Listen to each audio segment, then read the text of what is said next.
Public Sénat, l'INA et le magazine L'Histoire vous présentent l'info dans le rétro. Vive la France!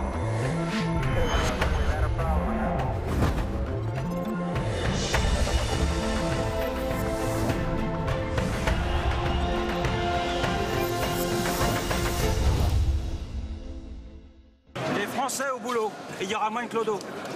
Pour faire travailler les gens, merci beaucoup. Et le ton est donné au pavillon de la Marée entre les journalistes et les marchandises. Il se fait photographier et interpeller.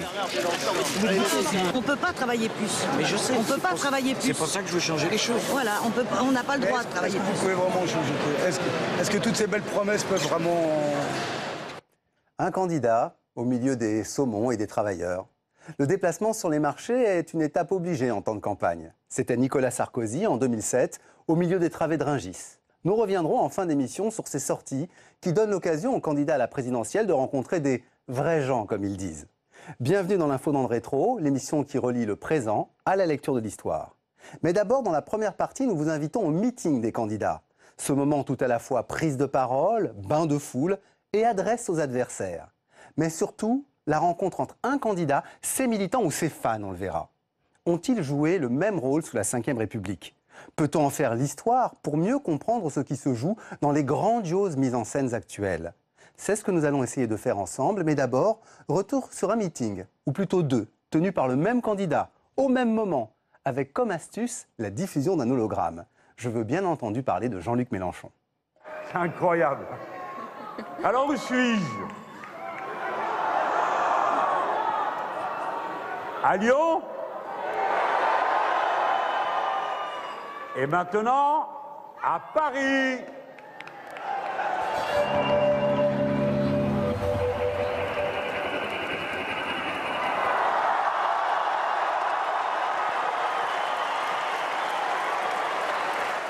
Les meetings, ces moments de passion et d'émotion. On en parle avec deux personnalités, Michel Vinocq, historien, ancien professeur à Sciences Po, membre de la rédaction de la Revue de l'Histoire, qui publie d'ailleurs ce mois-ci un numéro sur les révolutions russes. Et l'Histoire est le partenaire de cette émission. Et vous avez publié dans ce numéro, Michel Vinocq, un article justement sur les meetings. Je pense qu'on aura l'occasion d'y revenir durant l'émission. Avec vous, Franck Louvrier. Alors, on vous connaît comme conseiller en communication pendant plusieurs années de Nicolas Sarkozy, mais vous êtes aussi le directeur de Publicis Events, donc quelqu'un qui est vraiment spécialisé dans l'histoire des meetings. Tout de suite, la réaction, l'hologramme, vous l'auriez tenté avec Nicolas Sarkozy ? Chapeau. Chapeau ? Chapeau, je pense que c'est une très bonne idée, surtout que ça lui permet de se démultiplier. Alors, la méthode est assez classique, il serait sur Skype, sauf que maintenant la technologie permet d'être en hologramme. Mais avec l'entreprise Videlio, que je connais, il a pu faire cette opération et je pense que c'est une bonne idée parce que c'est un candidat qui est plutôt marginal par rapport aux autres et il a réussi à prendre le devant en matière de communication. C'est une surprise pour moi, Franck Louvrier est mélenchoniste en termes de communication. Non, là j'ai ma casquette uniquement de communicant. Mais franchement, je pense que c'est une opération intéressante et sans doute qu'elle fera des petits. D'accord. Michel Vinocq, les meetings, c'est une des clés de cette campagne, cette année ? Peut-être pas, mais c'est un passage obligé. On a pu douter, il y a quelque temps, à quoi ça sert ? Ça sert aujourd'hui, précisément, avec les nouveaux médias et déjà avec la télévision, à quoi bon faire des meetings ? Mais en fait, il y a désormais un lien, précisément, entre le meeting, qui est localisé, et la grande diffusion par les médias de masse. Alors on va y revenir justement, on va remonter dans le passé, on va remonter à une ère, à un âge auquel évidemment il y avait beaucoup moins de moyens techniques dans les meetings. C'est un meeting presque de coin de rue auquel je vous invite. Nous sommes en 1969, c'est la campagne pour les élections présidentielles et l'homme qui va prendre la parole s'appelle Jacques Duclos, il est membre du Parti communiste français. Juin, vous aurez à faire un choix. La bourgeoisie de notre pays, qui ne met jamais tous ses œufs dans le même panier, présente en somme deux candidats qui sont des cousins germains, si ce n'est des frères siamois. Il s'agit des deux P, M. Pompidou et M. Poher. D'ailleurs, ils sont si proches l'un de l'autre qu'ils se reprochent réciproquement de se voler leur programme. Mais si vous voulez m'en croire, si vous voulez suivre mes conseils, vous ne voterez ni pour Pompidou, ni pour Poher.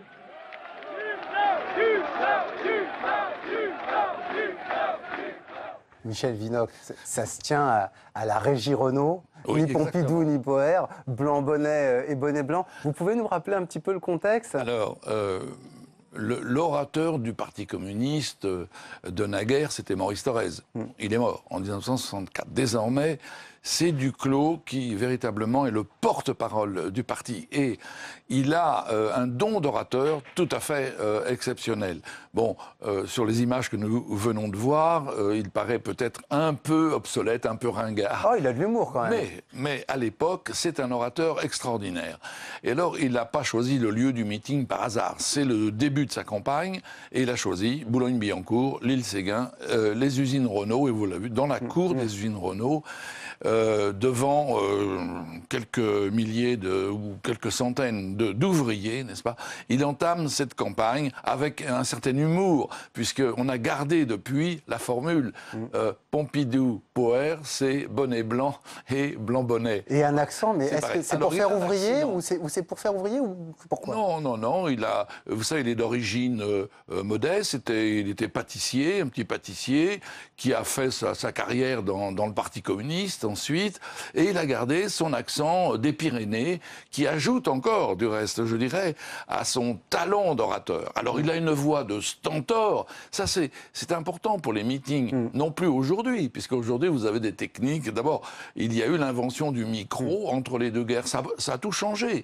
Car imaginez-vous, avant la guerre de 14, quand il n'y avait pas l'usage du là, on a l'image de Jaurès en tête, Jaurès au Pré-Saint-Gervais, là, on voit. Saint-Gervais. Mais remarquez, attention, il n'est pas le seul.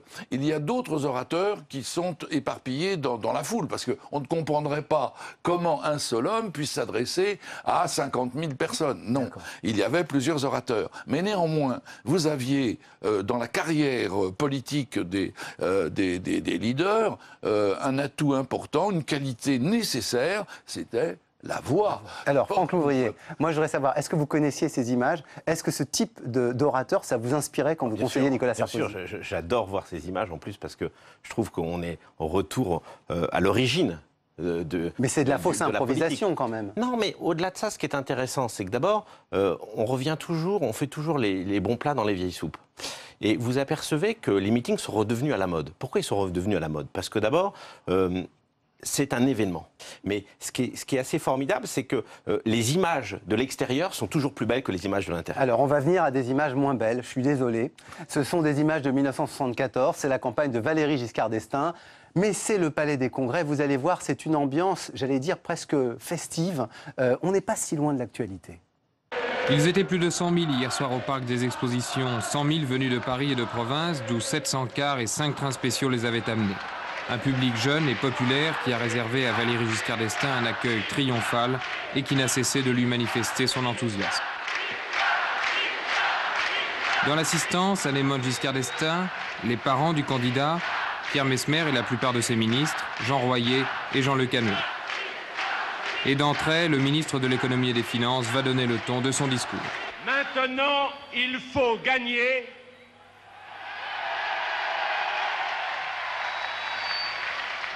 Et nous allons gagner.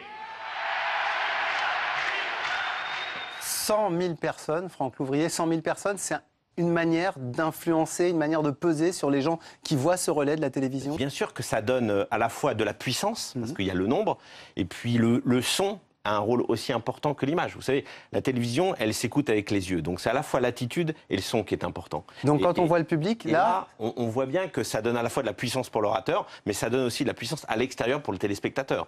On sent qu'il y a une mobilisation. C'est l'un des atouts des grands meetings, c'est que ça donne l'impression de la mobilisation. Même si c'est 100 000, même si c'est 80 000 sont la police ou les organisateurs, on le voit bien, ça donne une forme de pression à l'extérieur et notamment aux concurrents qui est phénoménale. Ce qui est nouveau, effectivement, c'est l'importance désormais de la télévision, qui est le relais. Au fond, ce qui compte, c'est moins de convaincre les gens qui sont dans la salle, parce qu'ils sont convaincus. Ce sont des partisans, ce sont des militants, des gens qui vont voter pour l'orateur. Donc ils n'apprendront rien de lui.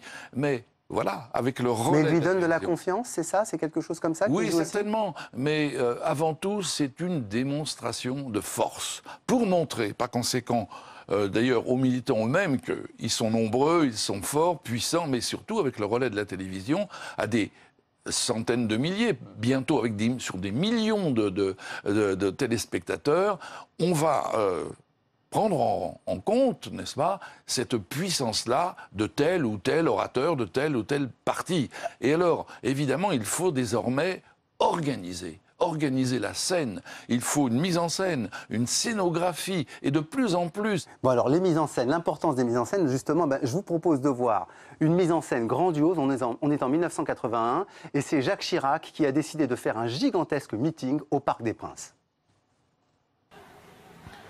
Les drapeaux tricolores étaient de rigueur, bien sûr, tout comme la musique, les groupes folkloriques et les délégations venues de toute la France. Le meeting du Parc des Princes était bien à l'image de ce que fut ces dernières semaines la campagne provinciale de Jacques Chirac. La fête donc, mais surtout la politique, car en mobilisant aussi spectaculairement ses sympathisants, Jacques Chirac entendait démontrer qu'il faut compter avec lui pour cette élection. Rien n'avait été négligé pour donner de l'éclat à ce rassemblement, vedette de la chanson et du sport à l'appui.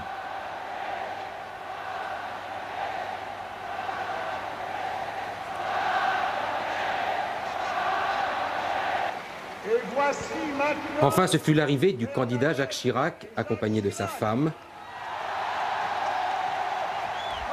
Un Jacques Chirac qui aujourd'hui encore a repris les grands thèmes de son programme, un programme inlassablement répété ces dernières semaines. Mais cet après-midi, le maire de Paris voulait avant tout insuffler sa conviction aux dizaines de milliers de supporters venus l'acclamer.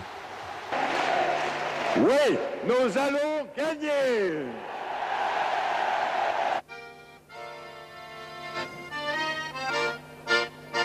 Allons enfants de la patrie, le jour de gloire est arrivé. Bon, vous avez vu ce meeting, alors un phénomène grandiose. Vous aviez vu ça à l'époque? Oui, j'avais vu, et je remarque même dans les images l'organisateur qui était Charles Pasqua, oui. Vous voyez, qui fait avancer le couple présidentiel. Ah bah alors justement, tenez, on l'a isolé parce que peut-être tous les téléspectateurs l'ont pas vu. Au second plan, regardez, on va voir Charles Pasqua qui pousse vers le devant de la scène voilà. l'ancien Premier ministre Pierre Messmer. Regardez-le, regardez-le. Et l'épouse. Et Bernadette Chirac, et qui leur fait signe, allez-y, rapprochez-vous, rapprochez-vous. Exactement. Bon, donc là, c'est quand même une mise en scène qui est millimétrée. C'était la première fois qu'un homme politique rentrait dans un stade et utilisait le stade comme, alors aujourd'hui, hein, comme je dirais, lieu de politique. Honnêtement, moi j'aurais aimé qu'on puisse un jour faire un meeting au Stade de France. C'est quasiment impossible maintenant avec le problème de la météo, comme c'est pas un stade qui se couvre, c'est un risque énorme financier, vous imaginez, s'il pleut ce jour-là. Mais c'est vrai que le stade, tout de suite, alors ça fait référence bien sûr aux périodes romaines, mais la possibilité de pouvoir faire un meeting dans un stade, c'est gigantesque. Et c'est vrai que là, je pense que c'était un rêve de Jacques Chirac. Et la mobilisation des sportifs, la mobilisation des personnalités, Lynn Renault. À l'époque, hein, il avait été construit quelques années auparavant. Et donc, on est totalement là dans la période d'événementialisation de la politique. Mais alors justement, Michel Vinocq, à quoi ça sert d'avoir toutes ces, j'allais dire, vedettes, qu'elles soient sportives ou qu'elles soient du show business avec les hommes politiques? Bon, un meeting, c'est aussi un spectacle.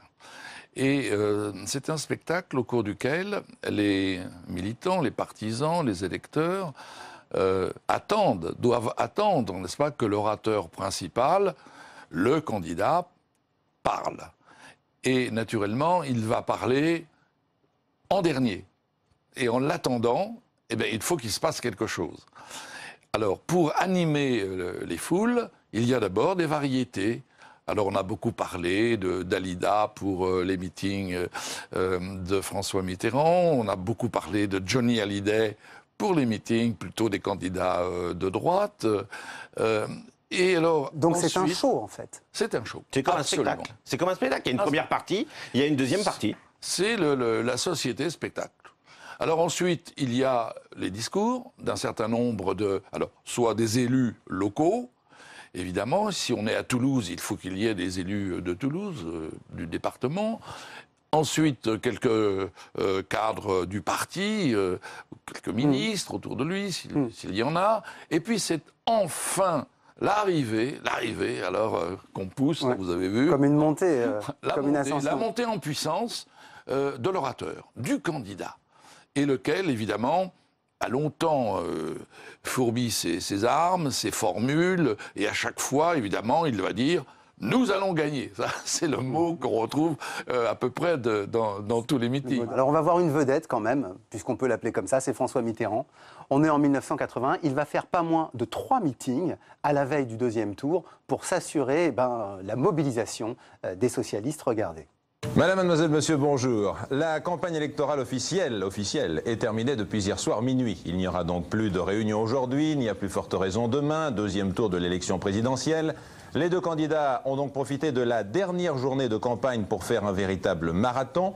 François Mitterrand s'est rendu successivement à Épinal, Mulhouse et Nantes. Sur place, Bruno Mazur. Lorsque François Mitterrand arrive déjà très en retard à Mulhouse, la grande salle du Palais des Sports où sont rassemblées 8 à 10 000 personnes est chauffée par Michel Rocard.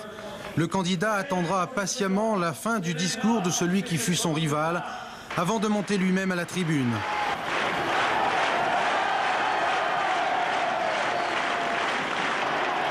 Un saut en avion et c'est Nantes, l'étape finale d'un marathon de 2 mois.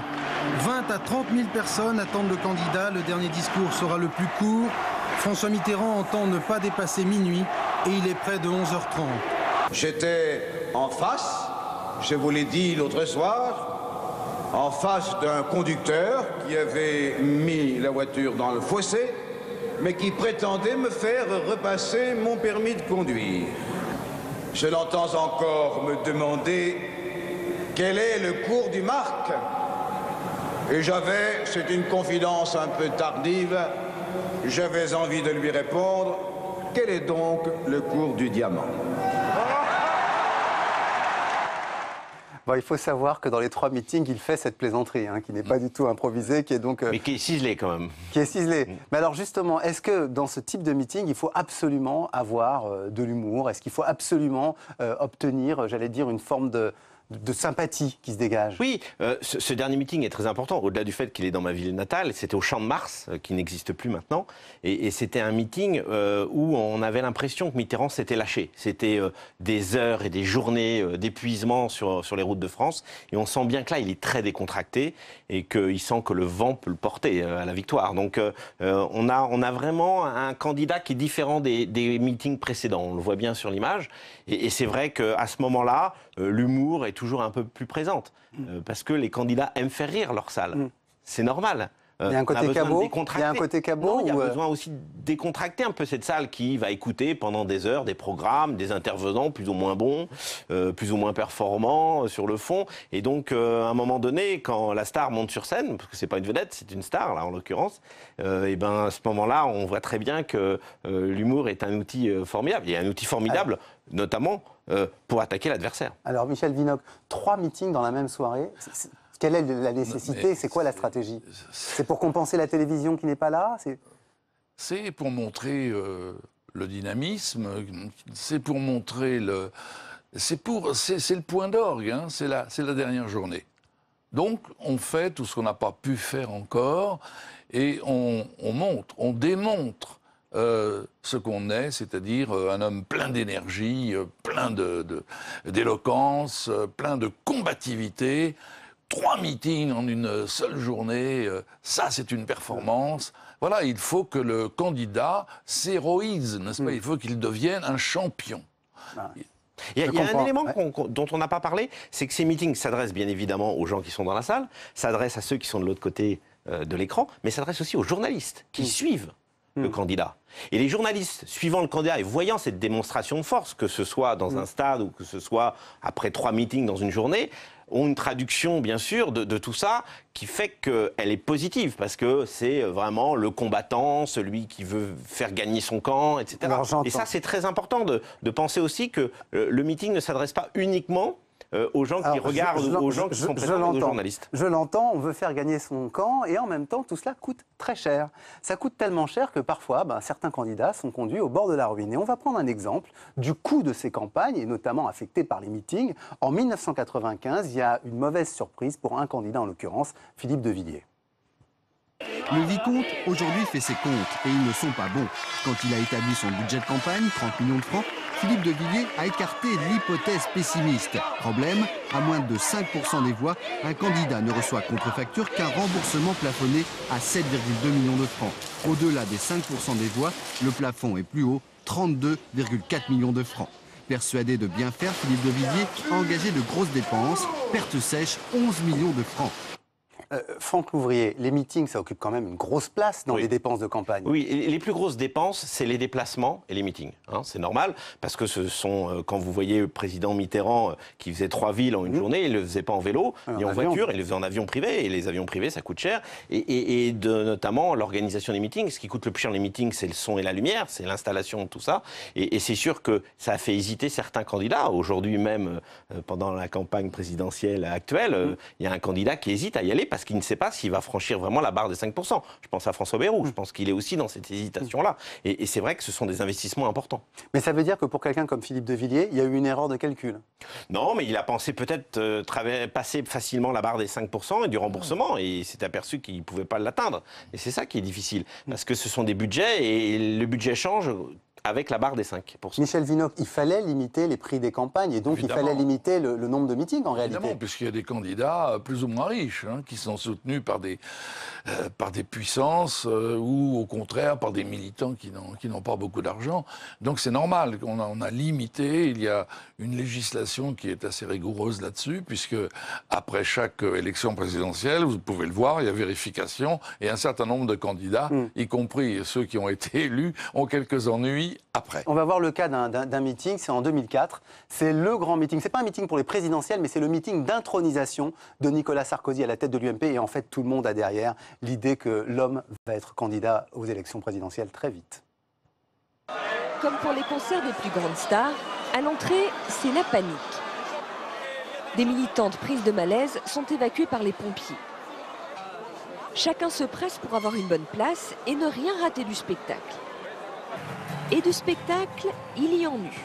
Écran géant pour tous et témoignages de personnalités en tout genre. C'est quelqu'un de tellement super que il n'y a pas de mots pour le qualifier.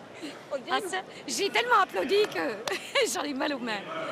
Et les militants n'ont pas fini d'applaudir, car voici le clou du spectacle. Enfants de la patrie. Leïla Dorian et Chirel, les deux héroïnes des Enfants du Soleil, chantent la Marseillaise sur scène a cappella. Nicolas Sarkozy, lui, s'improvise en chauffeur de salle. Je voudrais que vous fassiez un triomphe à Leïla et à Chirel. Preuve qu'en politique, il faut savoir tout faire. Bon, là on voit vraiment, c'est vraiment le show spectacle. Moi, je voudrais que vous nous donniez un petit peu la structure de coûts. Les coûts de captation, les coûts pour filmer et pour retransmettre, c'est le plus lourd. Qu'est-ce qui est le plus C'est quoi les grandes dépenses pour faire ces meetings? C'est bien sûr le son et la lumière. C'est parce que vous êtes dans des distances énormes et donc c'est parfois plusieurs terrains de football. Le coût de la salle? Donc le coût en lui-même de la salle, de la location de la salle, il est relatif, mais c'est toutes les installations, parce que la salle, elle est brute. Donc vous êtes obligé de retransmettre sur les chaînes d'infos continues, comme on le voit, parce que la captation, c'est pas parce qu'aujourd'hui, c'est quand même souvent les partis qui filment et les chaînes qui retransmettent. Toujours, comme d'habitude, parce que c'est plus simple, parce qu'il y a un problème d'espace. Vous pouvez pas mettre 15 caméras au même endroit, vous pouvez pas mettre des preneurs de son partout, c'est pas possible. Donc la captation, elle est faite, mais les coûts les plus importants, les plus lourds, c'est toujours le son, la lumière et l'installation, parce que c'est bien évidemment ce qui demande des moyens énormes, parce que les distances sont très grandes. Faire venir le public, parce que moi, pour moi, ça a été une surprise. Découvrir qu'on affrètait l'écart, que c'était le parti et le candidat qui affrêtait l'écart, c'est-à-dire qu'en fait, c'est un spectacle pour lequel on ne paye pas, j'allais dire, on est payé. Exactement. C'est toute la difficulté, par exemple, de remplir le Stade de France. Le Stade de France, quand vous êtes un artiste, les gens, ils payent pour venir. Quand vous êtes un homme politique, vous payez pour les faire venir. Et donc, ça n'a pas du tout les mêmes coûts. C'est des coûts beaucoup plus importants. Ça a été le cas sans doute quand Jacques Chirac a fait au Parc des Princes son meeting. Il payait les cars, il payait les affrètements de l'ensemble des gens qui s'y rendaient. Michel Vinocq, en une phrase, est-ce que les chaînes de télévision continues changent complètement la présence des meetings et leur fonction aujourd'hui? Oui, je crois. Je crois, parce que désormais, les meetings sont faits pour tout le monde, et non plus pour seulement les participants. Jadis, il y avait des séquences qui passaient au journal télévisé, etc. Mais désormais, on peut assister véritablement à la campagne présidentielle. On peut suivre des candidats au pluriel grâce à ces retransmissions intégrales sur certaines chaînes, etc. Alors, donc là, je vais vous raconter une anecdote là-dessus, parce que moi, qui ai vécu pendant 15 ans auprès de Nicolas Sarkozy, j'ai vu l'évolution de la captation de ces meetings. Et au début, c'est vrai qu'il s'adressait uniquement à la salle. Et pour tenir une salle, vous parlez fort. Quand vous tenez 15 000, 20 000 personnes devant vous, tenez fort. Et je me rappelle très bien de ce souvenir où, à un moment, on avait des appels en disant « Oui, mais vraiment, quand on le regarde à la télévision, c'est pas possible, il parle trop brutalement. » Et c'est vrai qu'il fallait étalonner le niveau du son entre le fait que vous adressez à une salle et le fait que vous adressez à des téléspectateurs qui sont chez eux, dans leur fauteuil, qui disent « Oh là là, mais il hurle. » Mais non, c'est normal, il tient ça. Et donc, ça n'a pas été simple parce qu'il a fallu, bien sûr, penser à pouvoir parler de façon acceptable aussi pour les gens qui regardaient la télévision. Alors, avant de se quitter, je voulais vous montrer, les faire descendre de l'estrade, nos hommes politiques, et vous montrer une visite, en l'occurrence d'un marché, d'un très grand marché, celui de Rungis. C'est Nicolas Sarkozy en 2007, pour sortir un petit peu des meetings dont nous avons fait le tour. Les Français au boulot, et il y aura moins de clodo. Pour faire travailler les gens, merci beaucoup. Et le ton est donné au pavillon de la Marée entre les journalistes et les marchandises. Il se fait photographier et interpeller. On ne peut pas travailler plus. Mais je sais. On ne peut pas travailler plus. C'est pour ça que je veux changer les choses. Voilà, on n'a pas le droit de travailler Est-ce que plus. vous pouvez vraiment changer? Est-ce que toutes ces belles promesses peuvent vraiment... Vous trouvez que j'ai peur de dire ce que je pense? Non, c'est pas une question de peur. Est-ce que vous n'avez pas les pieds et poings liés quelque part? Avec ce genre de rencontre, Nicolas Sarkozy fait en quelque sorte son marché politique. La gauche, il vient de pas voir les travailleurs. Moi, je veux les voir, je veux être le porte-parole de la France du travail. Franck Louvrier, vous y étiez. C'est vous qui aviez eu cette idée de l'emmener à Rungis? Vous savez, on l'avait déjà eu plusieurs fois parce que c'était pas la première fois qu'on se rendait à Rungis la nuit. C'est toujours assez passionnant parce que c'est une ville nocturne. Mais au-delà de ça, c'était important parce que c'est un endroit où vous avez des gens qui travaillent durement, qui travaillent toute la nuit.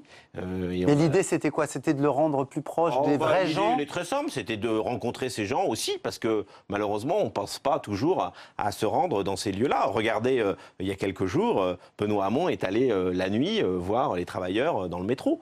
Je pense que c'est important aussi de penser à élargir le créneau horaire. Moi, ce que j'aime beaucoup chez Franck Louvrier, c'est qu'en début d'émission, il me dit du bien de Mélenchon, et en fin d'émission, il me dit du bien de Benoît Hamon. Tout est normal. Michel Vinocq, les marchés, c'est une très vieille tradition politique, oui, non? absolument. Mais on reproche toujours aux politiques d'être loin des gens. Donc la démarche consiste à démontrer qu'on est proche des gens dans certains lieux où ils sont nombreux, les marchés. Et je crois que c'est une image, là encore, qui compte parce qu'elle est retransmise sur des millions de yeux. Ça, c'est important. On est près de vous, on est avec vous et on serre des mains. Alors, je crois que le plus doué dans ce genre était Jacques Chirac. Indéniable. Car Jacques Chirac, il se trouve que je l'ai vu dans la rue où j'habite, et du début de la rue jusqu'à la fin, il s'arrêtait partout et il n'hésitait pas à prendre un verre, à manger un sandwich. Vous l'aurez compris. Vous l'aurez compris, j'ai eu le droit à Franck Louvrier de gauche et à Michel Vinocq chiracien. C'est la journée de toutes les surprises. Je voulais vous remercier d'avoir suivi cette émission où on a vu d'abord des meetings qui élèvent les hommes politiques et ensuite des descentes de rue où ils se rapprochent des hommes du peuple. Merci beaucoup Franck Louvrier d'avoir été avec nous aujourd'hui. Merci Michel Vinocq. Je rappelle que vous avez publié dans notre magazine partenaire L'Histoire un article justement sur les meetings ce mois-ci. Je rappelle aussi votre livre sur l'histoire des élections présidentielles chez Tempus. Et donc nous, on se retrouve la semaine prochaine et on va avoir une personnalité politique qui nous dit au revoir. Ce que je veux, c'est que vous, partout, vous alliez le faire gagner, parce que c'est notre projet. Vive la République, vive la France.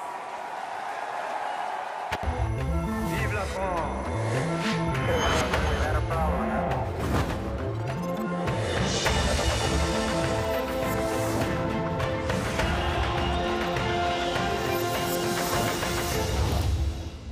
L'info dans le rétro vous a été présenté par Public Sénat, l'INA et le magazine L'Histoire.